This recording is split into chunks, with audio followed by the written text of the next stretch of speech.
வணக்கம், welcome to family corner. உங்களுக்கு இந்த வீடியோ பிடிச்சிருந்தா லைக் பண்ணுங்க, கமெண்ட் பண்ணுங்க, ஷேர் பண்ணுங்க, மறக்காம சப்ஸ்கிரைப் பண்ணுங்க. இன்னைக்கு பலாக்கொட்டை பாயாசம் எப்படி பண்றதுன்னு நம்ம பார்க்க போறோம். அதற்கு தேவையான பொருட்கள்: பலாக்கொட்டை 1 கப், சர்க்கரை 1.5 கப், உங்களுக்கு இனிப்பு இன்னும் ஜாஸ்தியாக வேணும்னா 2 கப் வரைக்கும் பயன்படுத்திக்கலாம். காய்ச்சின பால் 1 கப், முந்திரி திராட்சை தேவைக்கேற்ப, ஏலக்காய் 4, உப்பு 1 சிட்டிகை, நெய் 1 டேபிள் ஸ்பூன்.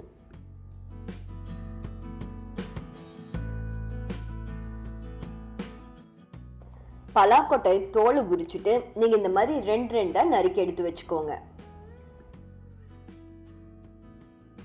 பலாக்கொட்டைய குக்கர்ல போட்டு ஒரு 1.5 கப் அளவுக்கு நம்ம தண்ணி சேர்த்துட்டு நல்லா வேக வச்சுக்க போறோம். ஒரு 5-6 விசில் விட்டா போதும். ஒரு பாத்திரத்துல நெய் சூடானதும் அதுல முந்திரி பருப்பை போட்டு வறுத்து எடுத்துக்க போறோம். முந்திரி பருப்பு லேசா கலர் மாற ஆரம்பிக்கும் போது திராட்சையும் சேர்த்து நம்ம வறுத்துக்கிறோம். திராட்சை உப்பி வந்தோடனே இது 2ஐயும் தனியா எடுத்து வச்சுக்க போறோம்.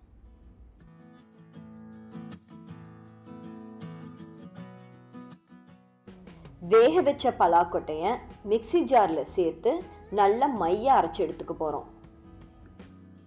அரைச்சி வச்சிருக்கிற பலாக்கொட்டை கூட 3 கப் அளவுக்கு தண்ணி சேர்த்து மறுபடியும் நம்ம அதை காய்ச்ச போறோம். இதை ஒரு 10 to 15 நிமிஷம் வரைக்கும் நம்ம அடுப்புல மிதமான தீயில நல்லா வேக வச்சு எடுத்துக்க போறோம். நல்லா கொதி வந்ததும் அதுல நம்ம சர்க்கரையை சேர்த்து மீண்டும் நல்லா கலந்து விட்டுக்கணும்.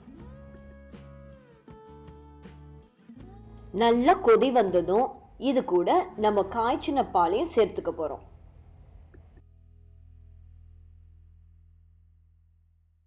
அது கூடவே நம்ம வறுத்து வச்சிருக்கிற முந்திரி பருப்பையும் திராட்சையும் சேர்த்து நல்லா கலந்துக்கணும்.